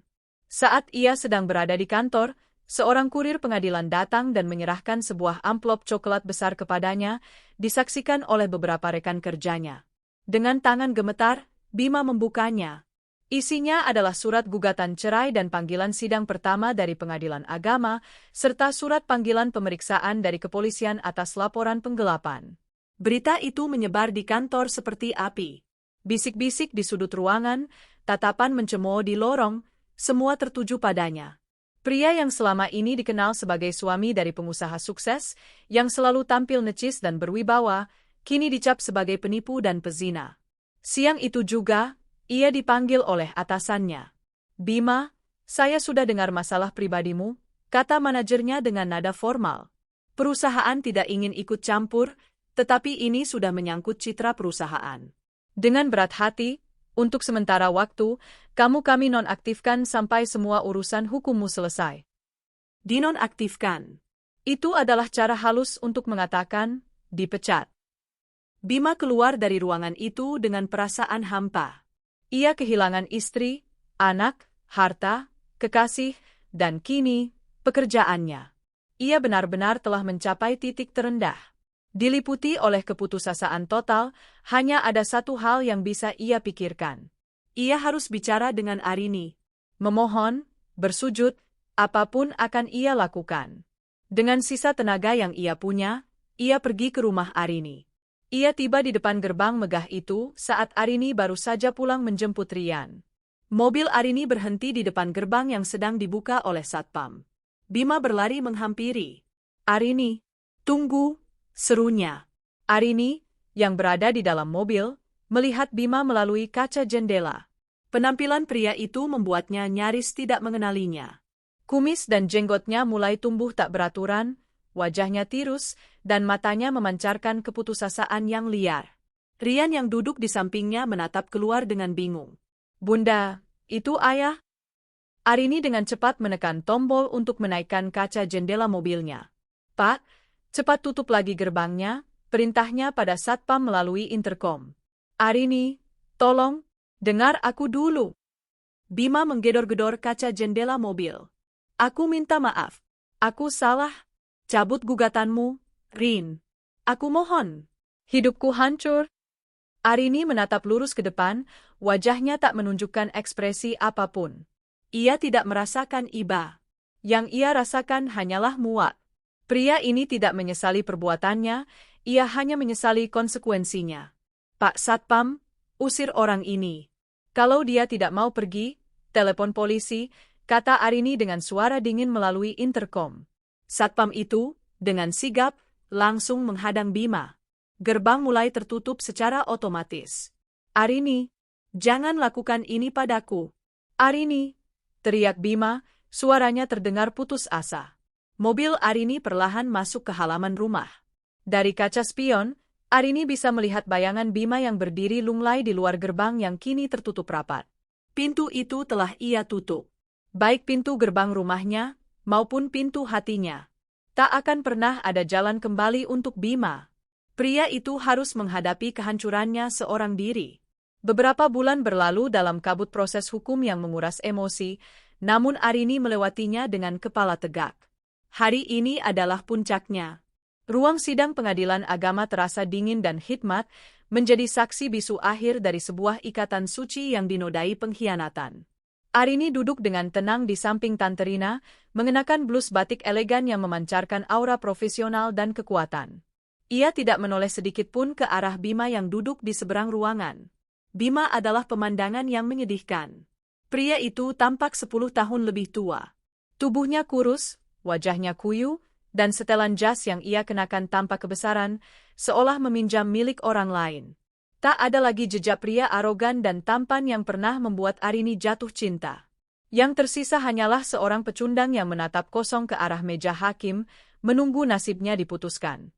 Hakim mengetuk palu, suaranya menggema di ruangan yang sunyi. Setelah mempertimbangkan semua bukti dan kesaksian, ujar hakim dengan suara tegas, majelis hakim memutuskan, 1. Mengabulkan gugatan cerai dari pihak penggugat, Saudari Arini Handayani. 2. Menetapkan hak asuh anak sepenuhnya jatuh ke tangan penggugat. 3. Menolak seluruh tuntutan harta gonogini dari pihak tergugat, Saudara Bima Prakoso, mengingat semua aset terbukti secara sah adalah milik penggugat sebelum dan selama masa pernikahan. Palu diketuk 3 kali. Tok, tok, tok.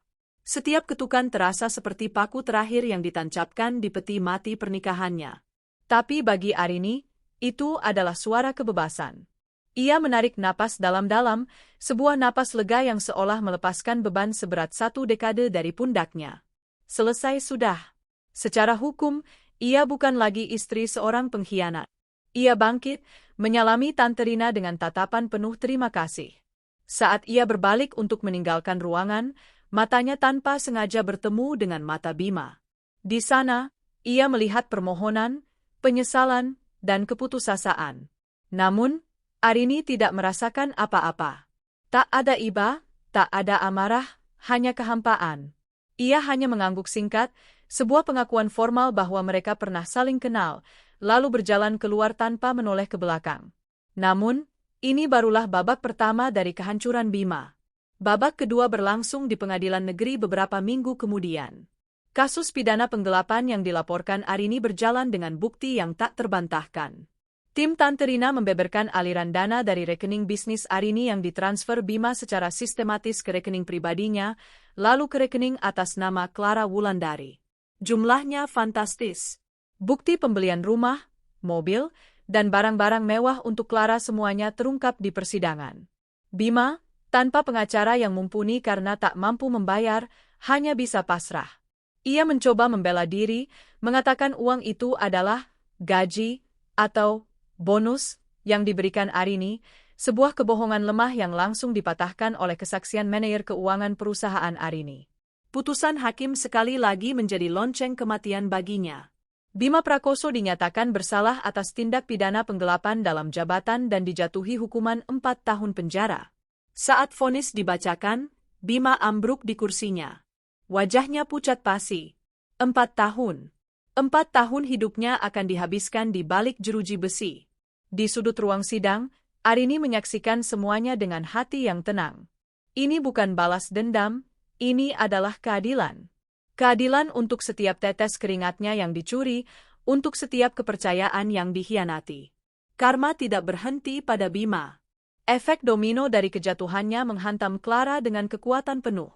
Rumah mewah di klaster Akasia yang menjadi kebanggaannya disita oleh bank. Terbukti bahwa uang muka dan beberapa cicilan awal dibayar menggunakan dana hasil penggelapan. Clara, yang selama ini hidup dalam kemewahan palsu, tiba-tiba menjadi tunawisma. Pemilik butik tempatnya bekerja, yang merupakan kenalan Arini, memecatnya setelah mendengar berita persidangan. Reputasinya sebagai pelakor dan penikmat harta haram menyebar cepat di lingkungan sosialnya. Dalam keputusasaan, Clara melakukan hal yang tak terduga. Ia menunggu Arini di depan kafenya suatu sore. Penampilannya jauh dari kesan glamor. Pakaiannya sederhana, wajahnya pucat tanpa riasan, dan matanya menunjukkan kelelahan. "Mbak Arini," panggilnya saat Arini hendak masuk ke mobil. Arini berhenti, menatap wanita itu tanpa ekspresi. "Ada apa?" Saya minta maaf," kata Clara dengan suara bergetar. "Saya tahu saya salah. Tapi saya mohon, Mbak, tolong jangan ambil rumah saya. Saya dan anak-anak nggak punya tempat tinggal." Arini menatapnya lekat-lekat. "Pertama, itu bukan rumahmu. Itu rumah yang dibeli dengan uang hasil curian dari saya dan anak saya. Kedua, saat kamu merebut suami saya dan menikmati uang haram itu, apa kamu pernah memikirkan saya dan anak saya? Tidak, kan? Kamu hanya memikirkan dirimu sendiri." "Tapi anak-anak saya tidak bersalah," isak Clara. "Anak saya juga tidak bersalah," balas Arini dingin. "Tapi karena perbuatanmu dan ayahnya, dia harus kehilangan figur seorang ayah. Jadi jangan bicara soal anak-anak di depan saya." Urus masalahmu sendiri. Seperti saya yang harus mengurus masalah yang kalian timbulkan sendirian. Arini masuk ke dalam mobilnya, meninggalkan Clara yang menangis di trotoar. Tak ada sedikit pun rasa kasihan di hatinya. Clara adalah arsitek dari kehancurannya sendiri. Ia dan Bima, dua manusia serakah yang mencoba membangun istana di atas penderitaan orang lain, kini harus puas tinggal di puing-puing yang mereka ciptakan sendiri. Mereka hancur bersama. 6 tahun kemudian, gerbang besi yang berat dan berkarat itu berderit nyaring, seolah mengerang kesakitan saat didorong terbuka. Dari celah yang tercipta, seorang pria melangkah keluar, ragu-ragu, seolah kakinya lupa cara berjalan di tanah yang bebas. Bima Prakoso mengangkat tangan untuk melindungi matanya dari cahaya matahari sore yang menusuk. Selama 4 tahun, dunianya adalah tembok beton abu-abu, lantai semen yang dingin, dan secercah cahaya dari jendela berjeruji. Sekarang, langit biru yang luas terbentang di atasnya, terasa asing dan mengintimidasi. Udara panas dan berdebu langsung menyergap paru-parunya. Ia menghirupnya dalam-dalam, mencoba merasakan aroma kebebasan, tetapi yang tercium hanyalah bau knalpot dari jalan raya di kejauhan. Ia mengenakan kemeja dan celana panjang yang sudah agak pudar, pemberian dari lembaga pemasyarakatan. Di tangannya, sebuah tas plastik hitam berisi satu set pakaian ganti, sikat gigi, dan surat keterangan bebas yang terasa seperti selembar vonis baru. Tidak ada komite penyambutan. Tidak ada keluarga yang menunggu dengan pelukan hangat. Ia sendirian. Punggungnya terasa lebih bungkuk dari yang ia ingat. Rambutnya yang dulu hitam legam kini dipenuhi uban di pelipis, dan garis-garis di wajahnya menceritakan kisah yang tidak ingin ia bagi. 4 tahun di dalam sana telah mengikisnya hingga ke tulang. Bukan hanya fisiknya, tetapi juga jiwanya. Ia bukan lagi Bima Prakoso, sang manajer yang disegani, suami dari pengusaha sukses. Ia adalah napi nomor 734, seorang mantan narapidana kasus penggelapan. Sebuah label yang akan melekat seumur hidup. Malam-malam pertama di dalam sel adalah neraka. Ia menyalahkan Arini atas kekejamannya, Clara atas pengkhianatannya, dunia atas ketidakadilannya. Ia meraung dalam amarah dan penyesalan yang sia-sia. Tapi malam-malam itu berubah menjadi minggu, bulan, lalu tahun. Amarahnya padam, menyisakan abu penyesalan yang dingin. Dalam keheningan sel yang memekakkan, ia akhirnya dipaksa untuk bercermin. Ia melihat monster yang telah ia ciptakan. Seorang pria yang dibutakan oleh keserakahan, yang mengorbankan cinta tulus demi kepuasan sesaat, yang mencuri masa depan anaknya demi membiayai ilusi kebahagiaan. Wajah Rian adalah siksaan terbesarnya. Ia mencoba mengingat tawa putranya, aroma rambutnya setelah mandi, cara jemari mungil itu menggenggam tangannya. Kenangan-kenangan itu, yang dulu ia anggap biasa saja, kini menjadi belati yang menusuk hatinya setiap malam.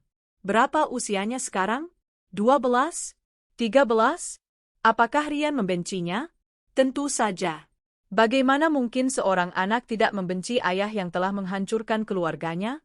Dengan beberapa lembar uang lusuh di sakunya, Bima berjalan ke terminal bus terdekat. Ia membeli tiket termurah, tujuan, sebuah kota kecil di Jawa Tengah, tempat tinggal seorang sepupu yang nyaris tidak ia kenal. Ia tidak bisa kembali ke Jakarta. Kota itu menyimpan terlalu banyak hantu. Ia ingin menghilang, memulai hidup baru sebagai orang lain, seseorang tanpa masa lalu yang kelam. Perjalanan bus selama 8 jam adalah sebuah ziarah ke dalam neraka pribadinya. Melalui jendela, ia melihat keluarga-keluarga tertawa di warung pinggir jalan, ayah menggendong anaknya, pasangan muda berpegangan tangan. Setiap pemandangan adalah garam yang ditaburkan di atas lukanya yang menganga. Sepupunya, Mas Bowo, menyambutnya dengan canggung di depan rumahnya yang sederhana. Ada rasa kasihan bercampur waspada di mata pria itu. Bima diberi sebuah kamar kecil di belakang rumah, pengap dan hanya cukup untuk satu kasur tipis. Itulah istana barunya. Hari-hari pertamanya diisi dengan kebingungan. Ia mencoba mencari pekerjaan kantoran, berbekal ijazah dan pengalaman kerjanya. Tapi label, mantan narapidana, adalah tembok yang tidak bisa ia tembus. Pintu demi pintu tertutup di depan wajahnya, diiringi tatapan curiga dan penolakan halus. Egonya hancur berkeping-keping. Akhirnya, didorong oleh perut yang lapar dan tatapan iba keluarga sepupunya, Ia menelan harga dirinya. Ia menerima pekerjaan apapun yang bisa ia dapatkan. Pertama, menjadi kuli angkut di pasar. Punggungnya yang terbiasa bersandar di kursi empuk terasa mau patah. Lalu, ia menjadi kenek tukang bangunan, mengaduk semen dan mengangkat batu bata di bawah matahari yang membakar kulitnya. Gambar seorang pria parubaya yang bekerja sebagai kuli bangunan, tangannya yang dulu terawat kini kapalan dan kasar. Inilah penebusan dosanya, pikirnya. Setiap tetes keringat adalah cicilan untuk membayar kesalahannya. Suatu sore, saat beristirahat di sebuah warung, matanya terpaku pada layar televisi. Sebuah acara bincang-bincang bisnis menampilkan seorang wanita yang ia kenal lebih baik dari siapapun. Arini Handayani. Ia tampak memukau. Lebih cantik, lebih percaya diri, dan lebih berkuasa dari yang pernah ia ingat. Di layar, tertulis jabatannya, CEO, Arini Group. Di sampingnya duduk seorang pria yang tampak tenang dan berwibawa, merangkul bahunya dengan akrab. Dan di antara mereka, seorang remaja laki-laki yang tinggi dan tampan, tersenyum cerah ke arah kamera. Rian, putranya. Nasi di tangannya berhenti di udara. Jantungnya serasa diremas. Anaknya telah tumbuh menjadi pemuda yang gagah. Senyumnya, senyum itu milik Arini. Bima menatap layar tanpa berkedip, air mata menggenang di pelupuk matanya. Ia melihat sebuah dunia paralel, sebuah kehidupan yang seharusnya menjadi miliknya, yang telah ia buang dengan bodohnya. Tidak ada lagi amarah, tidak ada iri hati. Yang ada hanyalah sebuah lubang hitam penyesalan yang begitu dalam, begitu sunyi. Saat itulah ia bersumpah pada dirinya sendiri. Ia tidak akan pernah mengganggu mereka. Ia tidak akan pernah muncul dalam kehidupan mereka. Hukuman terberatnya bukanlah 4 tahun di penjara, tetapi menyaksikan kebahagiaan mereka dari kejauhan, sebagai orang asing. Ratusan kilometer jauhnya, di sebuah desa yang damai, Clara Wulandari menaburkan pelet ikan ke dalam kolam terpal di halaman belakang rumahnya. Usaha lele Dumbo adalah sumber penghasilan terbarunya, setelah warung kelontongnya bangkrut tahun lalu. Kehidupan di desa adalah pertarungan yang tiada henti. Kejatuhannya dari puncak kemewahan adalah sebuah guncangan hebat yang hampir meremukkan tulang-tulangnya. Ia kembali ke kampung halaman sebagai janda terbuang, membawa serta 2 anak dan aib yang tak terhapuskan. Gosip adalah sarapan paginya, tatapan sinis adalah makan siangnya. Putri sulungnya, Maya, yang saat itu remaja, memberontak dengan keras. Ia menyalahkan Clara atas segalanya, merindukan mal, kafe, dan teman-teman sosialitanya di Jakarta. Pertengkaran mereka seringkali berakhir dengan isak tangis dan pintu yang dibanting. Namun, waktu adalah penyembuh yang lambat namun pasti. Maya, kini seorang mahasiswi di universitas lokal, mulai memahami pengorbanan ibunya. Ia bekerja paruh waktu untuk membantu biaya kuliah, kedewasaan mulai terbentuk dari tempaan kesulitan. Putra bungsunya, Bayu, anak biologis Bima, kini berusia 8 tahun. Ia tumbuh menjadi anak desa yang tangguh, kulitnya gelap terbakar matahari, kakinya lincah berlari di pematang sawah. Ia adalah jangkar bagi jiwa Clara. Di wajah Bayu, Clara terkadang melihat sekilas bayangan Bima. Dagu yang tegas, sorot mata yang tajam. Namun, itu tidak lagi membangkitkan emosi apapun. Bima hanyalah sebuah kesalahan masa muda, sebuah pelajaran mahal tentang fata morgana kebahagiaan. Penebusan dosa Clara bukanlah di ruang pengadilan, tetapi dalam perjuangannya sehari-hari untuk memberikan kehidupan yang layak bagi anak-anaknya. Penjaranya bukanlah jeruji besi, tetapi tatapan bertanya di mata anak-anaknya, dan kerja keras tanpa henti untuk menebus masa lalu. Saat mendengar kabar Bima bebas, ia hanya menghela napas. Semoga pria itu menemukan kedamaiannya, pikirnya, sebelum kembali menebar pakan lele. Kisah mereka telah lama usai. Di Jakarta, di sebuah geria tawang yang menghadap gemerlap kota, Arini Handayani sedang tertawa. Tawa yang lepas dan tulus. Ia sedang bermain tebak kata dengan keluarganya. David, suaminya, dengan kocak menirukan gaya seekor monyet, membuat Alia, putrinya yang berusia 10 tahun, terpingkal-pingkal. Rian, yang kini berusia 15 tahun, merekam semuanya dengan ponselnya sambil menggeleng-gelengkan kepala, senyum geli terukir di wajahnya. Inilah pemandangan yang 6 tahun lalu tidak pernah berani Arini impikan. Sebuah keluarga. Sebuah kebahagiaan yang utuh dan nyata. Setelah badai itu, Arini tidak hanya membangun kembali bisnisnya, ia membangun sebuah kerajaan. Merek Arini telah menjadi simbol keanggunan dan pemberdayaan perempuan di Asia Tenggara. Gambar logo merek fashion, Arini, yang elegan, ia adalah seorang visioner, seorang pemimpin yang dihormati. Tapi pencapaian terbesarnya adalah rumah ini. Pertemuannya dengan David, seorang arsitek duda yang ia temui dalam sebuah proyek, adalah sebuah kebetulan yang ditakdirkan. Hubungan mereka tidak dibangun di atas api gairah yang membara, melainkan di atas fondasi persahabatan, rasa hormat, dan pengertian yang dalam. David tidak terintimidasi oleh kesuksesannya, ia adalah pendukung terbesarnya. Ia mencintai Arini bukan karena kekuatannya, tetapi juga karena kerapuhannya. Ia adalah pelabuhan yang tenang tempat Arini bisa bersandar. Menyatukan dua keluarga adalah sebuah proses, tetapi mereka melewatinya dengan cinta. David menjadi papa bagi Rian, figur ayah yang sabar dan bijaksana, yang mengajarinya bermain gitar dan menemaninya menonton pertandingan bola. Arini menjadi bunda bagi Alia, menemaninya memilih baju dan mendengarkan curhatnya tentang teman-teman sekolah. Mereka adalah sebuah mosaik. Kepingan-kepingan yang hancur dari masa lalu yang menyatu kembali, membentuk sebuah gambar baru yang indah. Malam itu, setelah anak-anak tidur, Arini dan David duduk di balkon, menikmati segelas anggur. Rian bicara padaku tadi, kata Arini pelan. Dia bertanya lagi tentang Bima. David menggenggam tangannya. Apa yang dia tanyakan? Dia bertanya apakah aku sudah benar-benar memaafkannya. Arini menatap lampu kota yang berkelip di kejauhan. Aku bilang padanya, memaafkan bukan berarti melupakan, sayang. Memaafkan berarti kamu tidak lagi membiarkan luka masa lalu menentukan kebahagiaanmu hari ini. Beberapa bulan yang lalu, sebuah surat tanpa nama pengirim tiba di kantornya. Tulisan tangannya ia kenali. Hanya ada 3 kalimat di dalamnya. Arini, aku minta maaf atas semua rasa sakit yang telah aku sebabkan. Aku melihatmu dan Rian di televisi. Aku turut bahagia untukmu. Arini membaca surat itu sekali, lalu merobeknya menjadi kepingan-kepingan kecil dan membuangnya. Itu bukan karena benci. Itu karena Bima, dan semua rasa sakit yang terkait dengannya, tidak lagi memiliki tempat dalam hidupnya.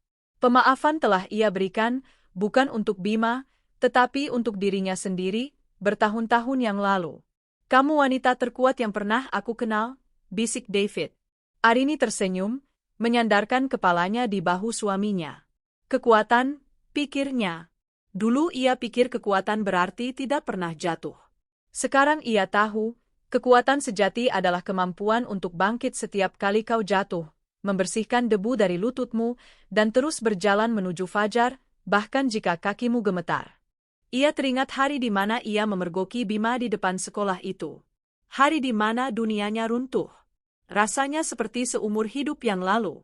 Wanita yang menangis di dalam mobil hari itu tidak akan mengenali wanita yang duduk di sini sekarang. Perjalanan itu sangat menyakitkan, sebuah perjalanan melewati lembah neraka. Tetapi di dasar lembah itulah ia menemukan dirinya yang sebenarnya.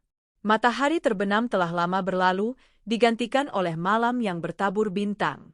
Arini menatap langit. Ia tidak lagi mencari pelabuhan pada orang lain. Ia telah menjadi pelabuhannya sendiri, mercusuarnya sendiri. Cahayanya bersinar terang, bukan untuk memandu kapal orang lain, tetapi untuk menerangi jalannya sendiri, jalan yang ia bangun dengan keringat, air mata, dan kekuatan hatinya yang tak terpatahkan.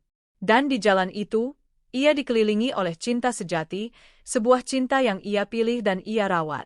Fajar kemenangannya telah tiba, dan cahayanya kini abadi.